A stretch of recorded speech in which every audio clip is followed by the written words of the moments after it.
నమస్కారం. దూరదర్శన్ యాదగిరి వార్తలకు స్వాగతం. నేను సందీప్. ముందుగా వార్తల్లోని ప్రధానాంశాలు. కరోనా ప్రభావంతో దెబ్బతిన్న ప్రపంచ ఆర్థిక వ్యవస్థ క్రమంగా కోలుకుంటుందన్న ప్రధాని మోదీ. ఇంధన రంగంలో ఉద్యోగాల కల్పనకు అపార అవకాశాలున్నాయని వెల్లడి. ముగిసిన గ్రేటర్ నామినేషన్ల పర్వం. 150 డివిజన్లకు 3 రోజుల్లో 2602 నామినేషన్లు దాఖలు. నేడు నామినేషన్ల పరిశీలన. నేటి నుంచి గ్రేటర్లో కేటీఆర్ రోడ్ షోలు. బల్దియా ఎన్నికల్లో సెంచరీ కొట్టాలని పార్టీ శ్రేణులకు పిలుపు. ప్రముఖ రచయిత దేవిప్రియ కన్నుమూత. సీఎం కేసీఆర్ సహా సాహితీ ప్రియుల సంతాపం. నేడు G20 దేశాల శిఖరాగ్ర సదస్సులో ప్రసంగించనున్న ప్రధానమంత్రి నరేంద్ర మోదీ. కోవిడ్ను ఎదుర్కోవడంపై చర్చించనున్న సభ్య దేశాలు. కోవిడ్-19 బారిన పడకుండా స్వీయ రక్షణ చర్యలు తీసుకుందాం. నిరంతరం మాస్క్ ధరిద్దాం. 2 గజాల దూరం పాటిద్దాం. తరచూ చేతులను శుభ్రం చేసుకుందాం. ఇక వార్తల్లోని వివరాలు. జీహెచ్ఎంసీ ఎన్నికల్లో దాఖలైన నామినేషన్ల పరిశీలనను అధికారులు ఈరోజు చేపట్టారు. ఈసారి ఎన్నికలకు భారీ స్థాయిలో నామినేషన్లు దాఖలు అయ్యాయి. 3 రోజుల్లో మొత్తం 2602 నామినేషన్లు దాఖలు కాగా 1937 మంది అభ్యర్థులు నామినేషన్లు వేశారు. గ్రేటర్ పరిధిలోని 30 సర్కిళ్లలో అత్యధికంగా గోషామహల్లో 155 నామినేషన్లు దాఖలు కాగా కార్వాన్లో అత్యల్పంగా 42 నామినేషన్లు నమోదయ్యాయి. మరిన్ని వివరాలు. గ్రేటర్ ఎన్నికల్లో నామినేషన్ల పర్వంలో ప్రధాన అంకం ముగిసింది. టికెట్ కోసం ఆశావాహుల పోటాపోటీ, దరఖాస్తు చేసుకున్న వారి ట్రాక్ రికార్డు, సిట్టింగ్ నేతల పనితీరు, ఇతర పార్టీల నుంచి వచ్చిన వారికి ప్రాధాన్యం, పార్టీ నేతల ఒత్తిళ్లు, రెబెల్స్ల తిరుగుబాటు, ఇలా పలు అంశాలు బేరీజు చేసుకుంటూ ప్రధాన రాజకీయ పార్టీలు తమ అభ్యర్థులచే నామినేషన్లు వేయించాయి. నామినేషన్ వేసేందుకు కేవలం 3 రోజులు గడువు మాత్రమే ఉండటంతో చివరి గడువు వరకు నామినేషన్లు దాఖలు చేయడం కొనసాగింది. ప్రధాన పార్టీలు కొన్ని చోట్ల అభ్యర్థులను ఖరారు చేయకపోవడంతో టికెట్ ఆశిస్తున్న వారందరూ నామినేషన్లు వేశారు. అభ్యర్థుల ఎంపిక ప్రచారంలో మిగతా పార్టీల కన్నా ముందంజలో ఉన్న అధికార టీఆర్ఎస్ పార్టీ ఈసారి 26 మంది పార్టీ సిట్టింగ్ కార్పొరేటర్లను పక్కన పెట్టి కొత్త వారికి అవకాశం ఇచ్చింది. మహిళలకు ఏకంగా 85 డివిజన్లను కేటాయించింది. బలహీన వర్గాల వారికి కూడా ప్రాముఖ్యం ఇస్తూ ఆ వర్గాలకు చెందిన 75 మందికి టికెట్లు కేటాయించింది. 10 మంది ఎస్సీలకు సీట్లు ఇవ్వాల్సి ఉండగా అదనంగా మరో 3కి అవకాశం కల్పించింది. మొత్తం మీద టీఆర్ఎస్ తరపున 557 నామినేషన్లు దాఖలు అయ్యాయి. నామినేషన్ల గడువు ముగిసే సమయానికి బీజేపీ 150 స్థానాలకు 129 మంది పేర్లు ప్రకటించింది. వారిలో 80 మందికి పైగా మొదటిసారి ఎన్నికల బరిలో దిగుతున్న వారే. ఇతర పార్టీల నుంచి వచ్చిన వారిలో సుమారు 40 మందికి టికెట్లు ఇచ్చింది. ఇందులో కొందరు సిట్టింగ్, ఇంకొందరు మాజీ కార్పొరేటర్లు ఉన్నారు. గత ఎన్నికల్లో టీడీపీ పొత్తుతో 65 డివిజన్లలో పోటీ చేయగా ఈసారి ఆ పార్టీ తరపున చేసిన 571 నామినేషన్లు దాఖలు అయ్యాయి. ఇతర పార్టీల నుంచి వచ్చిన వారికి పెద్దపీట వేసింది. Mailar Devarapalli sitting corporator Tokala Srinivasareddy, Vengalarao Nagar sitting corporator Kilari Manohar తదితరులను పార్టీలో చేర్చుకొని బరిలోకి దింపింది. నామినేషన్ల గడువు ముగిసే సమయానికి కాంగ్రెస్ పార్టీ 126 డివిజన్లకు అభ్యర్థులను ఖరారు చేసింది. టికెట్లకై సీనియర్ నాయకుల జోక్యంతో సికింద్రాబాద్, ముషీరాబాద్, ఖైరతాబాద్, జూబ్లీహిల్స్, గోషామహల్ తదితర నియోజకవర్గాల్లో అభ్యర్థుల ప్రకటన కొలిక్కి రాకపోవడంతో అక్కడ టికెట్లు ఆశిస్తున్న వారందరిచే నామినేషన్లు వేయించారు. మొత్తం మీద కాంగ్రెస్ తరపున 372 నామినేషన్లు దాఖలు అయ్యాయి. ఈసారి గ్రేటర్ ఎన్నికల్లో ఎంఐఎం 58 డివిజన్ల నుంచి అభ్యర్థులను రంగంలోకి దింపింది. ఇందులో 5 సిట్టింగులకు టికెట్లు ఇవ్వలేదు. మజ్లిస్ తరపున 78 నామినేషన్లు దాఖలు అయ్యాయి. టీడీపీ 111 చోట్ల అభ్యర్థులకు బీ ఫారంలు ఇచ్చింది. ఆ పార్టీ తరపున మొత్తం 206 నామినేషన్లు దాఖలు అయ్యాయి. ఇక రికగ్నైజ్డ్ రిజిస్టర్డ్ పొలిటికల్ పార్టీల నుంచి 115 మంది, స్వతంత్రులు 650 మంది నామినేషన్లు వేశారు. నామినేషన్ల ఉపసంహరణకు గడువు రేపు మధ్యాహ్నం 3 గంటలతో ముగుస్తుంది. Bureau report, Doordarshan news. రాష్ట్ర మున్సిపల్ శాఖ మంత్రి కేటీఆర్ జీహెచ్ఎంసీ ఎన్నికల ప్రచారాన్ని ఈరోజు కూకట్పల్లి నియోజకవర్గం నుంచి ప్రారంభించనున్నారు. కూకట్పల్లి, కుత్బుల్లాపూర్ నియోజకవర్గంలోని 4 చోట్ల ఈరోజు రోడ్ షోలు నిర్వహిస్తారు. ఈ సాయంత్రం కూకట్పల్లి నియోజకవర్గంలో ఓల్డ్ అల్లాపూర్ చౌరస్తా, చిత్తారమ్మ తల్లి చౌరస్తాల వద్ద, అనంతరం కుత్బుల్లాపూర్ నియోజకవర్గంలో ఐడీపీఎల్ చౌరస్తా తదితర ప్రాంతాల్లో రోడ్ షోలు నిర్వహిస్తారు. గ్రేటర్ పరిధిలో ఈ నెల 29 వరకు కేటీఆర్ ప్రచారం చేస్తారు. 100 డివిజన్లలో నిర్వహించే రోడ్ షోలలో పాల్గొంటారు. కాగా ఈ నెల 28వ తేదీన టీఆర్ఎస్ నిర్వహించనున్న బహిరంగ సభలో కేసీఆర్ పాల్గొని ప్రసంగిస్తారు.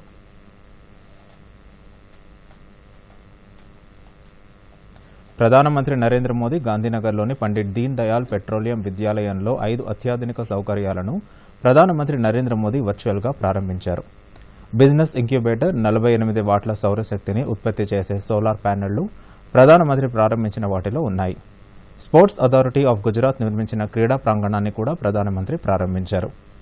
గుజరాత్ ముఖ్యమంత్రి విజయ్ రూపానీ, ప్రముఖ పారిశ్రామికవేత్త ముఖేష్ అంబానీ తదితరులు ఈ కార్యక్రమంలో ఆన్లైన్ ద్వారా పాల్గొన్నారు.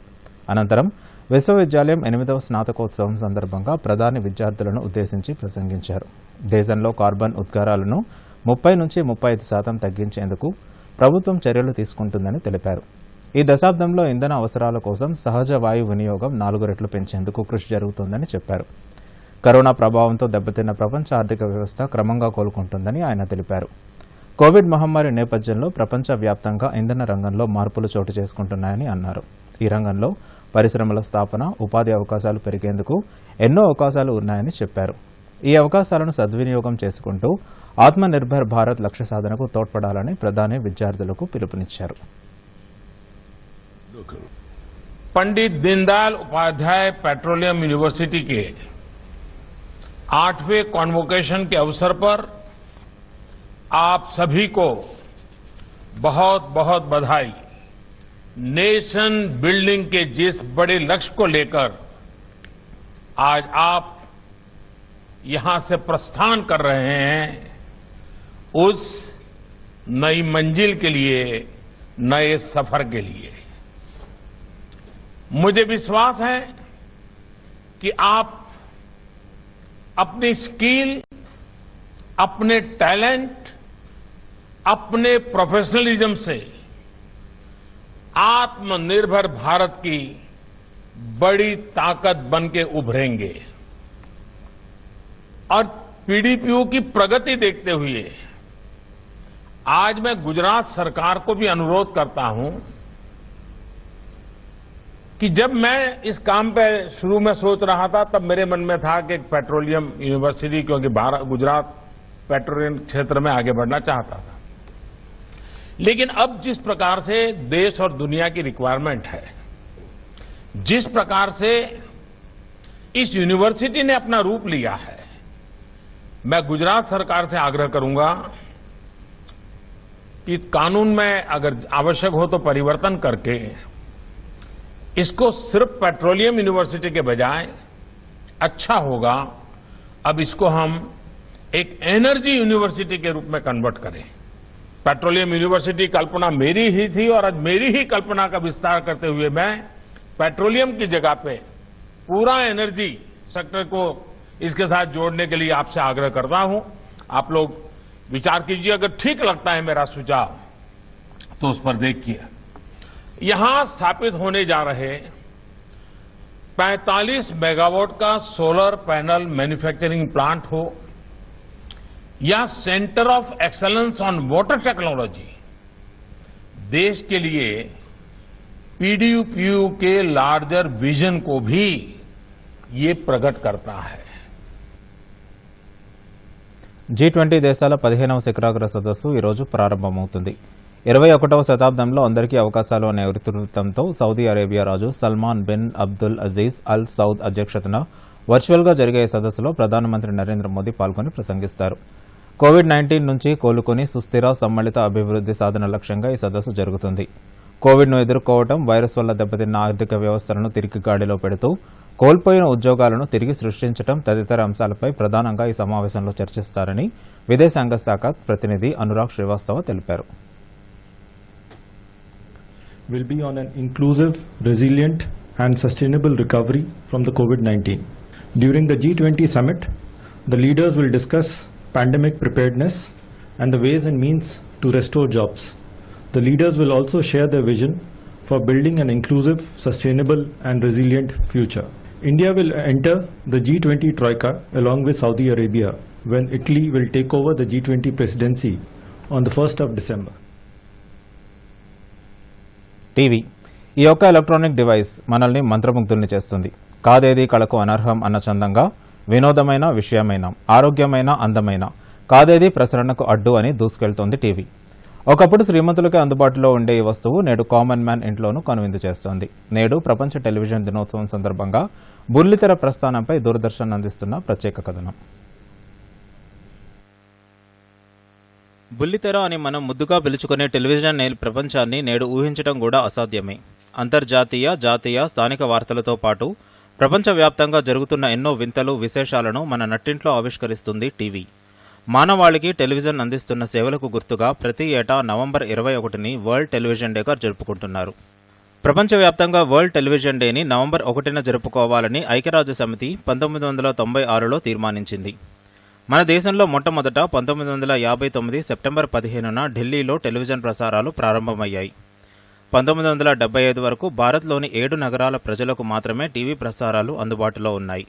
వినోదంతో పాటు విద్య, అభివృద్ధి రంగాల్లో టెలివిజన్ను ఒక శక్తివంతమైన మాధ్యమంగా ప్రజల దగ్గరకు తీసుకెళ్లేందుకు ప్రభుత్వం 1975లో చేపట్టిన satellite instructional television experiment SITE project విజయవంతమైంది. 1980 దశాబ్దం ఆరంభంలో దేశంలో టెలివిజన్లో కలర్ ప్రసారాలు ప్రారంభమవుతుండటంతో బుల్లితెర సామాన్యుడికి సైతం దగ్గరైంది. అనంతరం టెలివిజన్ రంగంలో ఎన్నో కొత్త పోకడలు వచ్చాయి. పలు భాషల్లో వినోదాత్మక ఛానల్స్తో పాటు వార్తా ఛానల్స్ కూడా ప్రారంభమయ్యాయి. ఈనాడు ప్రపంచవ్యాప్తంగా టెలివిజన్ రంగం విస్తృత ప్రసార మాధ్యమంగా ఉంది. దూరదర్శన్ కార్యక్రమాలతో ప్రేక్షకులకు ఒక కొత్త ప్రపంచం ఆవిష్కృతమైంది.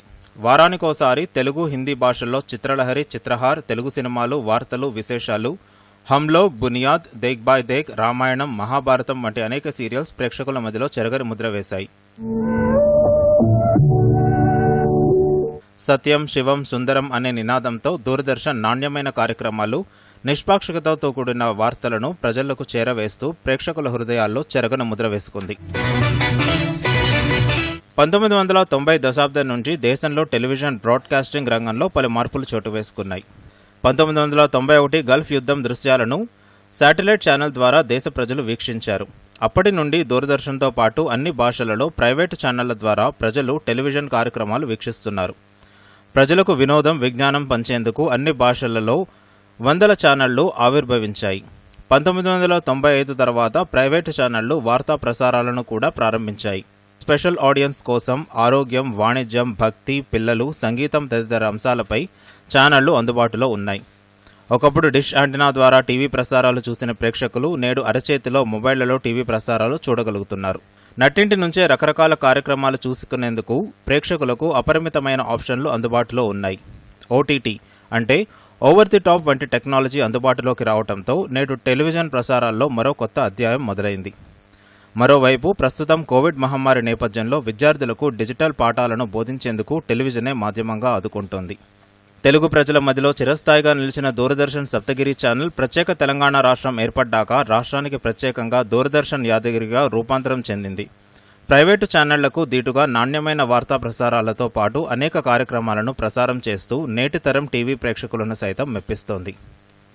Bureau report, Doordarshan news. Gandhi ఆసుపత్రిలో సాధారణ వైద్య సేవలు పునః ప్రారంభమయ్యాయి. రాష్ట్రంలో కరోనా కేసులు పెరగడంతో గాంధీ దవాఖానాను సుమారు 8 నెలల క్రితం పూర్తిస్థాయి కోవిడ్ కేంద్రంగా మార్చారు. అయితే పాజిటివ్ కేసులు తగ్గుముఖం పట్టడంతో దవాఖానాలో మళ్లీ నాన్ కోవిడ్ వైద్య సేవలు పునః ప్రారంభించాలని వైద్య విద్యా సంచాలకులు ఈ నెల 12న ఉత్తర్వులు జారీ చేశారు. దీంతో అధికారులు నేటి నుంచి సాధారణ వైద్య సేవలను ప్రారంభించారు. ఉదయం 8 గంటల నుంచి మధ్యాహ్నం 12 గంటల వరకు సాధారణ ఓపీ సేవలు కొనసాగుతాయని హాస్పిటల్ వర్గాలు తెలిపాయి. సర్జికల్తో పాటు గతంలో దవాఖానాలో అందుబాటులో ఉన్న అన్ని రకాల వైద్య సేవలు యథావిధిగా కొనసాగుతాయని ప్రభుత్వం వెల్లడించింది. కరోనా సాధారణ వైద్య సేవలకు వేర్వేరు ప్రవేశ మార్గాలను ఏర్పాటు చేశారు. గాంధీలో ప్రస్తుతం 300 లోపే కరోనా రోగులు చికిత్స పొందుతున్నారు. ప్రముఖ రచయిత, కేంద్ర సాహిత్య అవార్డు గ్రహీత దేవిప్రియ అనారోగ్యంతో ఈ ఉదయం హైదరాబాద్లో మరణించారు. ఆయన వయసు 71 సంవత్సరాలు.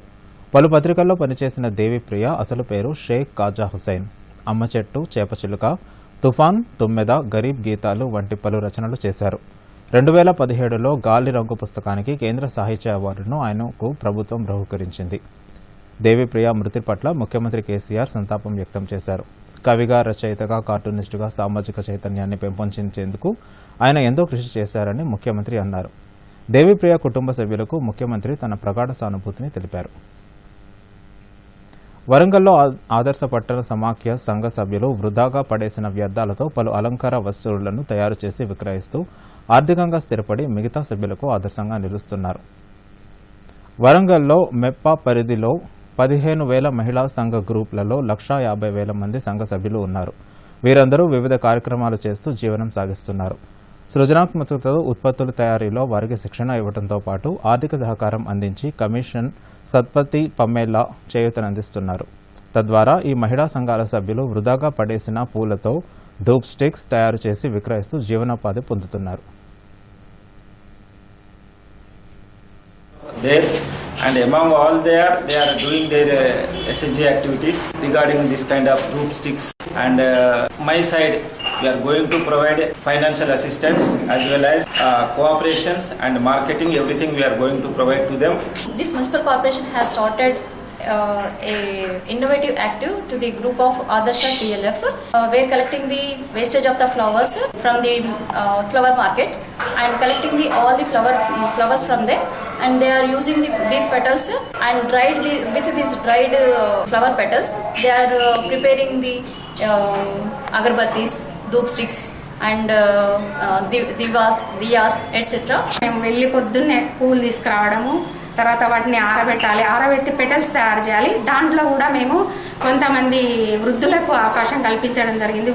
ఖర్చులకు ఇబ్బంది పడుతుంటే వాళ్ళని తీసుకొచ్చి, అమ్మ మీరు పూలన్నీ మాకు తీసి పెట్టండి, మీకు రోజుకు ఒక 100 రూపాయలు ఇస్తామంటే వాళ్ళు సంతోషంగా రావడం జరిగింది. దగ్గర 10-15 మంది మహిళలతోని మేము ఈ పని మొదలు పెట్టడం జరిగింది. ఒకప్పుడు ఏం తెలియని మహిళలను మాకంటూ ఒక ఉపాధి అనేది కల్పించినందుకు మున్సిపల్ అధికారులకు, మెప్మా అధికారులకు ధన్యవాదాలు తెలియజేస్తున్నాము. మధ్యప్రదేశ్, గుజరాత్ రాష్ట్రాల్లో పెరుగుతున్న కోవిడ్ కేసులను కట్టడి చేసేందుకు ఆయా రాష్ట్ర ప్రభుత్వాలు చర్యలకు ఉపక్రమించాయి.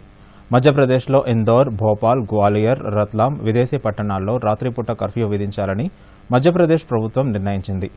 వచ్చే నెలాఖరు వరకు పాఠశాలలు, కళాశాలలను మూసి ఉంచనుంది. పెళ్లిళ్లు, సాంస్కృతిక కార్యక్రమాలకు హాజరయ్యే వారి సంఖ్యను పరిమితం చేయాలని, అలాగే మాస్కులు ఖచ్చితంగా ధరించేలా పర్యవేక్షించాలని ముఖ్యమంత్రి శివరాజ్ సింగ్ చౌహాన్ అధికారులను ఆదేశించారు. అయితే కోవిడ్ నియంత్రణకు పూర్తిగా లాక్డౌన్ విధించే ఉద్దేశం లేదని స్పష్టం చేశారు. మరోవైపు గుజరాత్లో అహ్మదాబాద్ నగరంలో వారాంతపు రోజుల్లో కర్ఫ్యూ నిన్న రాత్రి నుంచి అమల్లోకి వచ్చింది. సోమవారం ఉదయం 6 గంటల వరకు కర్ఫ్యూ అమల్లో ఉంటుంది.